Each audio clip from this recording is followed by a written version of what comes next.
Hi everyone.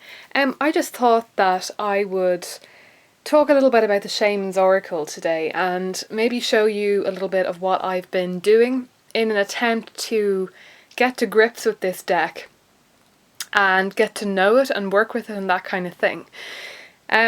So the Shaman's Oracle was the very first Oracle deck that I have bought. It's the only one that I currently own, although I am kind of considering buying another one. I'm basically in the market for a few more Oracle decks now because I do want to kind of dip my toe a little bit further into the water and see what Oracle decks kind of have to offer, because initially when I had difficulty with this deck I assumed it was because I'm just not used to using Oracle decks, that I was trying to approach it too much like a tarot deck and that kind of thing. But actually, when I started talking to people about this online, I discovered that actually a lot of people have an issue with the Shaman's Oracle, and that they have difficulty using it, difficulty getting grips with it, and in particular difficulty figuring out what the different categories that the creator of this deck, John Matthews I believe, I don't know if that's John Matthews I think is the creator of the deck, so he came up with the concept.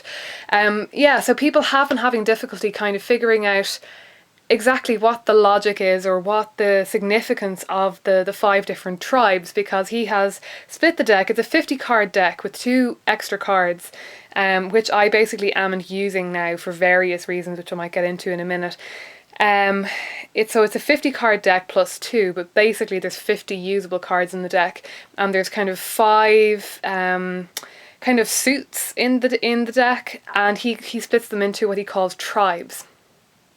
Now tribes to me seems like a strange word to begin with, because the 5 tribes are spirit, ancestor, shaman, dancer and hunter. And you know, that to me is just talks about kind of different functions of one particular tribe, or different kind of experiences or ways of going about a sort of shamanic spirituality type thing.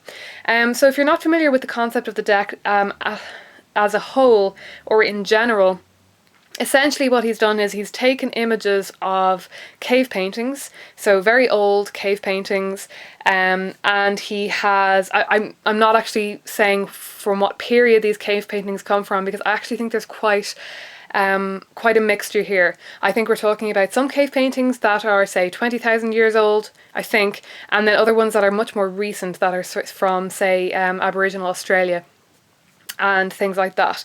So we're talking about thousands of years old anyway, but I think there is, as far as I remember, there's quite a range as to where he got the images from and where the images are found in the world, and the context of the images and that kind of thing. But the idea basically is cave paintings and the kind of enigmatic quality of those cave paintings of animals and spirits and creatures.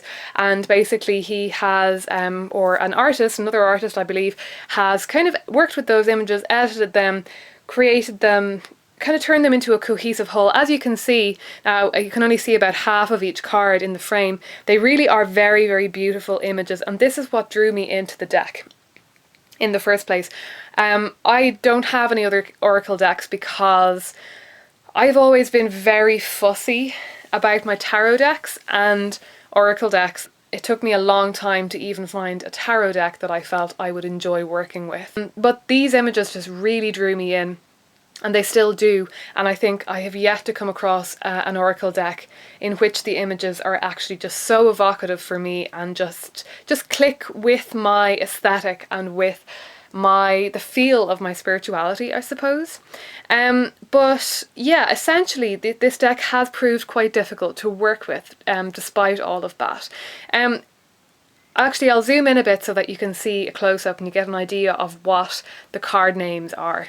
Okay, you should be able to see that a little bit better now. So basically, we have card names like the Shaman of Foresight, Shaman of Stars, Ancestor of Protection further down, Spirit of Empowerment, Hunter of Conflict, Hunter of Vision, and it's quite a diverse kind of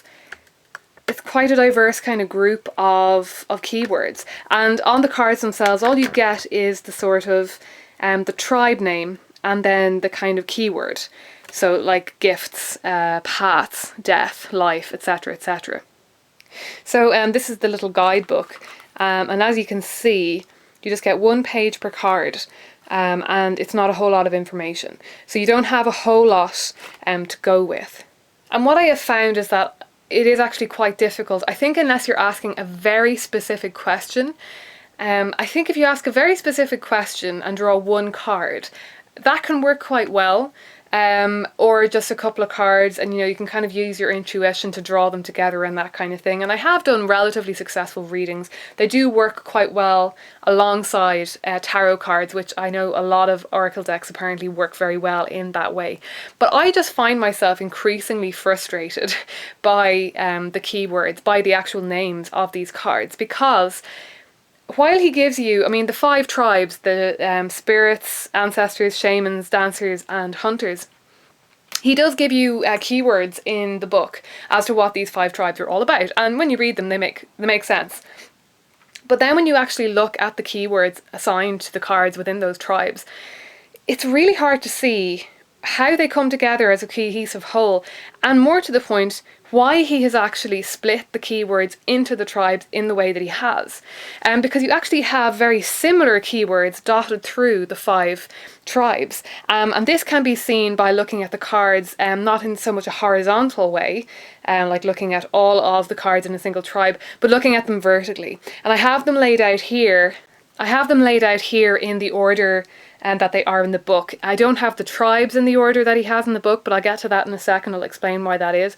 But I have laid out the cards in the order that he actually has them in the guidebook, because I figured that there was hopefully a reason that they're actually in that order.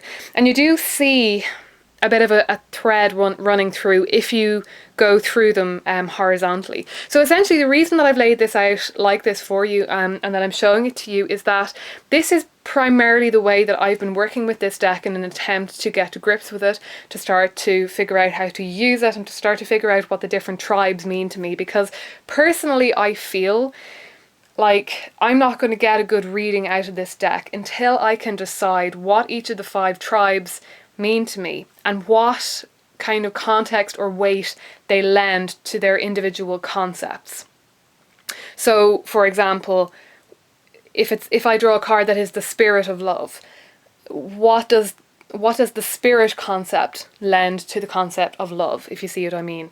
And how is that distinguished from, for example, the dancer of joy, or I'm trying to find maybe 2 that are more similar. We have, for example, the hunter of death and the spirit of destruction.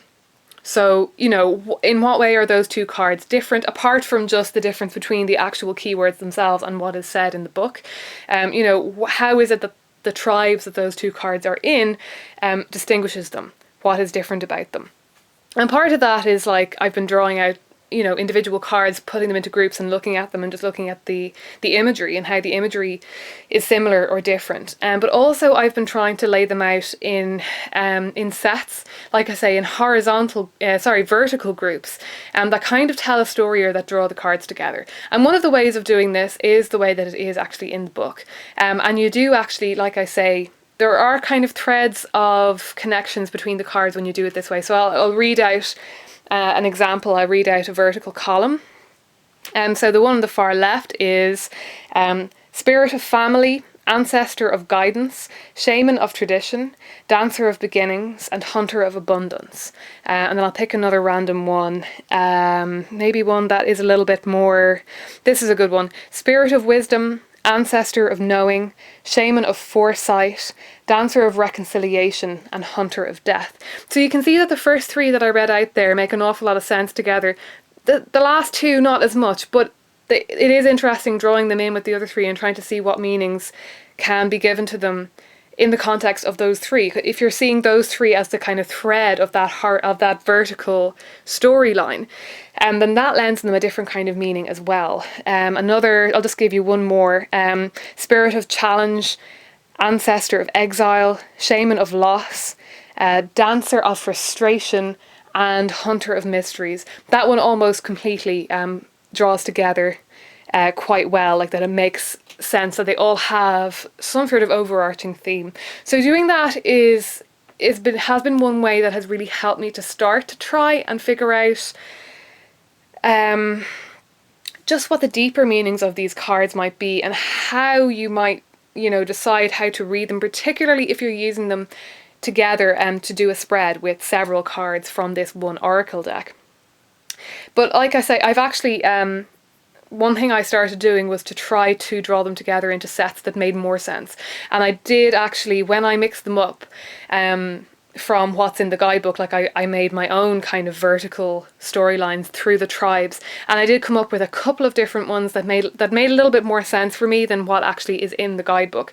And I wouldn't be surprised if actually the connections that I'm seeing with these vertical lines are actually complete coincidence. I'm not particularly convinced that he actually intended that, and that they be understood that way, but I could be wrong. But yeah, this is just, I thought I might give you this as a bit of a tip for anybody who's having difficulty working with this deck, getting to know this deck, figuring out what the cards mean, and just starting to build up the layers of associations and storylines that I feel is necessary with any deck to do a really solid reading with.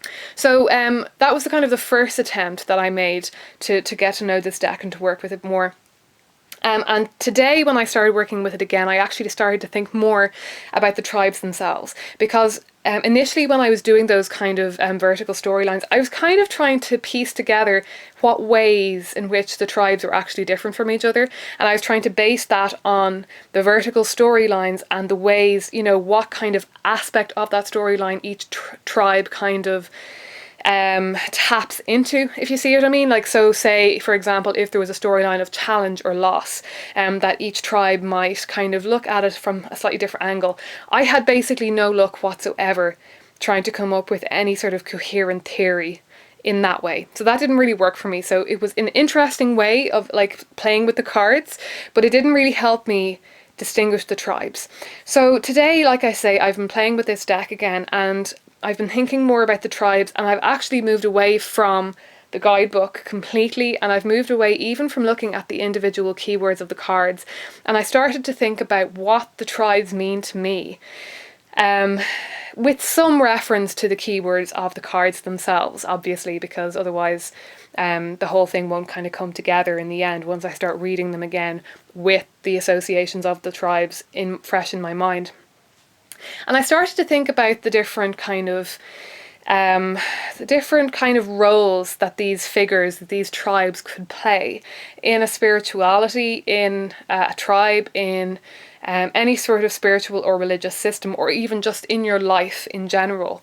Like if you are looking for guidance or some sort of fresh energy or some sort of just help in some way in your life as you move forward. What do each of the tribes have to offer, and more importantly, what do they have to suggest? What kind of angle do they suggest that you take on the situation? What kind of aspect are we looking at?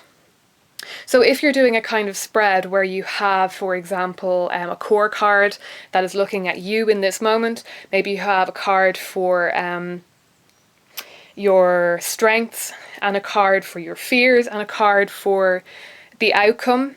I did a couple of spreads like that, and I was kind of looking at them going, yeah, I think I need to have an idea when, like say, a hunter turns up in as my card for my strengths. What do I think that means, as opposed to if a spirit turned up in the card of my strengths, or in the card of outcome, or in the card of advice, or in a position of advice. Like, what has that got to tell me right off the bat, before I even look at the image, before I look at the keyword, before I look at the guidebook, which I don't think I'm going to be really bothering with from now on. Even the fact that, say, a hunter or an ancestor has turned up in the position of, say, outcome or advice, what does that immediately tell me? And what struck me was the levels of passiveness versus activity or activeness of the tribes, that they all actually have quite a different kind of feel to them when you think about embodying the energy of that card. And the way I've actually placed them out on the bed now is in order of activeness or passiveness, and you'll see that actually, having laid them out, and they run very nicely from cold to hot. This is not the way they are in the guidebook. I can't find anywhere in the guidebook that they're actually in this order, but the colours speak for themselves. So I think I'm onto something with this. That at the top we have the hunters, and that for me is the most active tribe. At the bottom we have spirit, and that's the most passive tribe. When I say passive, I'm not saying that as a negative thing. I'm talking about kind of, and this is a binary system that is really prevalent in the tarot, and that we have that combination of the kind of feminine, passive intuition and the masculine, active creativity, and that the two things kind of need to come together in order for us to be whole and balanced, and in order for for us to be living the kind of best version of our lives, if you will. And also just that those two different aspects, they look at different parts of ourselves, of our behaviour. They're just two very different ways of looking at ourselves and our actions and our lives and the world around us. So yeah, the way that I see it, I'll just go through them briefly. The spirits at the bottom, these are the most passive. These are to do with something that is just there, possibly just there within you, passively waiting for you to tap into. But the word spirit also just implies that this is a kind of a more overarching archetype, that this is something of perhaps the collective unconscious, something of nature itself, that is residing both within you and both and also outside of yourself, just in the world as a whole. And this is something that is kind of either waiting for you to tap into, or that you are going to have to open yourself up to. And then when we have the ancestors, which is the row above, we're looking at something that is still quite passive, but a little bit more active than the spirits, because the ancestors, to me, I was thinking, are actually all about inheritance and conditioning. And we see these in their kind of positive and in their negative aspects, and primarily in this situation in its kind of positive aspects. So we have ancestor of guidance, ancestor of memory, ancestor of skill. We also have ancestor of illusion, and ancestor of exile. And while the book actually often, these more negative sounding cards, the book will actually give quite a positive spin on them. Like the ancestor of illusion is saying that, oh, illusion has been lifted, or the ancestor of illusion is helping you to see through that illusion. I think that's very true. I think as with the tarot, I feel like the negative cards are not so much just outlining a negative aspect of you or your life, but showing the way in which that negativity can be worked through or opened up or removed in some way. So to me, the ancestor cards are actually all about breaking through conditioning and accessing inherited kind of knowledge and wisdom. So the inherited knowing and understanding and knowledge and wisdom of your family, of your culture, and indeed of your genes, of the makeup of your body and your brain that you've actually just inherited literally from your ancestors. So while there's a bit more of an active element going on there, but it's still quite passive in that it's kind of it's something that is already there, that's not of your making. It's just kind of, it has been created for you, or not for you, but not by you anyway. It's been created by society, it's been created by your literal ancestors, by your family dynamic, and more widely by the dynamic of the people that you spend time with. So your chosen family or your work family, any of the kind of families that you interact with, any of the wider circles and cultures and societies that you interact with. So here we're looking at the influence of those things on you, and also, how you can mine that in a positive way. Then we have the shamans, and the shamans for me are kind of sat nicely in the middle. They are the perfect balance between the passive tribes and the active tribes, because the shamans are all about taking action to explore the things, the intuition, the things that are already within, the things that are already without. The shamans are the journeyers. They travel from the mundane kind of ego consciousness to the inner realms, to those kind of ancestor aspects that are within. They, the shamans unlock all of that, and they also tap into the spirits. They access the spirits, which are both within and without. So they are kind of, like I say, kind of straddling the boundaries, because I feel like the work of the shaman is both passive and very active, that it requires a lot of stillness, a lot of turning within, a lot of calming of action, a lot of meditation and dream work and trance work and that kind of thing. But at the same time, what they're actually doing with that work, with that kind of calm, more passive, more intuitive, more inner focused work, it is quite active, and it's affecting change.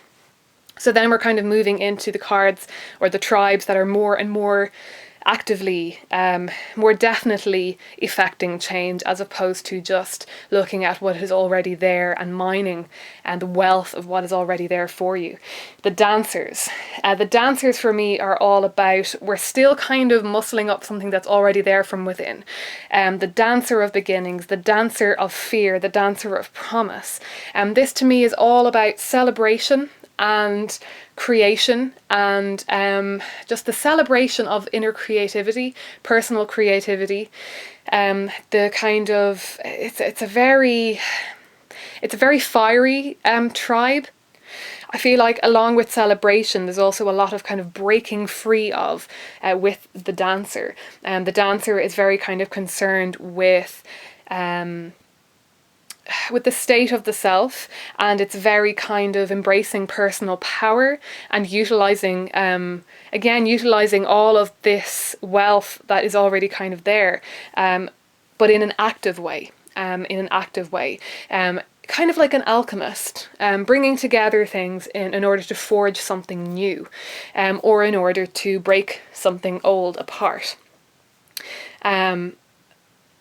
And yeah, there is that kind of aspect. There's more than with the shamans. I feel like the dancers, there's more of an aspect of kind of bringing in the outside, or even kind of creating something that is being pushed out into the outside.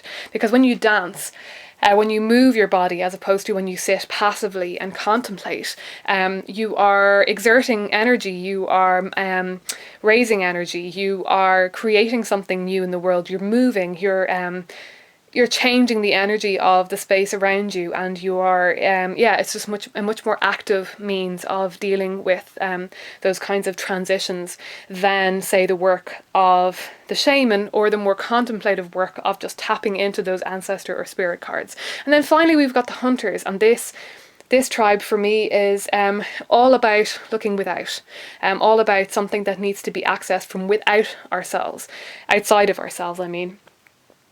So in this case, I feel like maybe this card, maybe a card from this tribe would even suggest that there's something that is maybe a little bit lacking within yourself right now, or that something that you need a little bit of help with, something that the issue involved, or it's hard to talk about this kind of thing in such a vague way when we're not talking about any particular question or even any kind of card position, but just that the hunters are kind of all about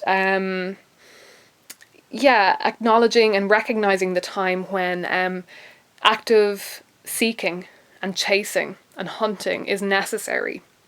That this is not the time to just be looking within and just kind of raising energy from within, or just tapping into things that are already there in the self. These are the cards that are very much reminding us that it is a beautiful thing to go out into the world and to seek what we want, to go out and to hunt for those things that are going to enable us to build ourselves up, to grow our spiritual selves, and that kind of thing.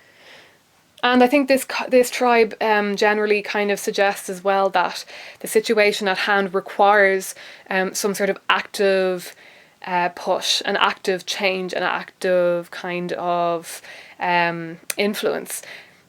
That something needs to actually be put into place, changed, shifted, moved, done. Actively done in order to move in the right direction, as opposed to, and the dancers are kind of like that as well, as opposed to maybe the bottom two rows where we're looking at situations where it's like nothing needs to be done. it's all there. The top two tribes, the Dancers and the Hunters, for me, are straight away suggesting that something actually does need to be shifted and changed. Maybe a new plan needs to be done, something needs to be torn apart, something needs to be actively affected. So that maybe you're looking at a situation where, in order to change the feelings that you're not happy about within, that you need to actually be changing your actions, and that all the sitting around and thinking about it in the world is not actually going to help you shift out of that negative emotion. That actually what needs to be done is you need to start with your pattern of action, that you need to start by, first of all, forcing yourself to smile, forcing yourself to reach out and be affectionate towards that person, or say I'm sorry, or say thank you, or whatever it needs to be done. Force yourself to pick up the pen or the paintbrush or whatever it is, rather than just remaining passive and hoping that things will kind of shift and change of their own accord. Whereas down here, in the more kind of passive tribes, I feel like the messages might be more about that there's, you don't need to be as active, that you're pushing things too much from the outside, that you're trying too hard to change things in a physical kind of active sense, and that really the change needs to come from within, that you need to tap into the emotions and tap into the inner realm and allow that to unfold in its own time. So those have been my thoughts today, and I feel like I'm kind of getting closer to really cracking this deck. Of course, these are very personal interpretations. Like I say, they seem to have absolutely no bearing whatsoever on the actual guidebook. I mean, obviously I've been influenced by what I've read in the guidebook as well, but most of this has just been purely from my own musings. So I'll leave it there. I hope that it will have helped anybody who has been struggling with this deck. If anybody has any suggestions, or if you don't agree, if you do agree, let me know in the comments below. I'd love to start up a conversation about this deck, because I'm so excited about this deck. I really, really want to be able to use it more than I have up until this point, and I'm really hoping that doing this work with the deck will have helped me be able to do that. I nearly forgot to mention these cards. They are the Journeyer and the Companion, and the guidebook suggests that they act as sort of like a significator, like a double significator, kind of the significator and then the kind of a bit of kind of like the psychopomp or something, the companion, and then this is the sheet that you're given to kind of lay your spread out on, supposedly. I mean, I love the imagery on it, but I've never used it for actually doing a spread. And I was just using these cards primarily just as part of the deck and just coming up with my own kind of intuitive meanings of them. But then, as you might be able to see, they got damaged here and here because they got stuck together. I left them kind of facing each other in the box at one point, and they got stuck together, and I'm not exactly sure how it happened and how they got damaged, so I'm kind of afraid to put them in with the rest of the deck now in case they damage the rest of the cards. So I don't use these anymore, though I do really like them, so it's a pity that they got damaged.